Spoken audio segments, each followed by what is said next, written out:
Hello বন্ধুরা, welcome to my Yasmina Khatun channel. আজকে তোমাদের জন্য নিয়ে এসেছি নতুন রেসিপি নিয়ে। তো যেটা তোমাদের দাদা আমাকে হঠাৎ কচুরি বানিয়ে খাওয়ালো, তারই একটি রেসিপি।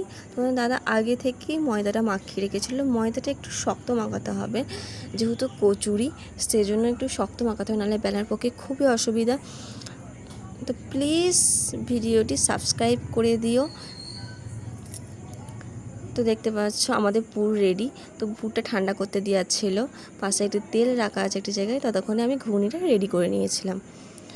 তো তোমাদের দাদা পুরটা রেডি করেছিল, তো যাতে খোঁচা খোঁচা না থাকে। আমরা যে ছোলার ডালের পুর করেছিলাম, সেই জন্য তোমার দাদা ভালো করে মেশড করে নিচ্ছে, যাতে বেলার খুব সুবিধা হয়।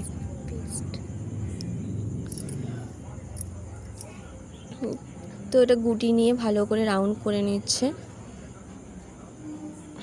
এবার পুরবে একটুখানি মধ্যেখানটা ভালো করে একটু ডিপ করে নিয়েছে, যাতে পুরটা ভালোভাবে পুরার সুবিধা হয়,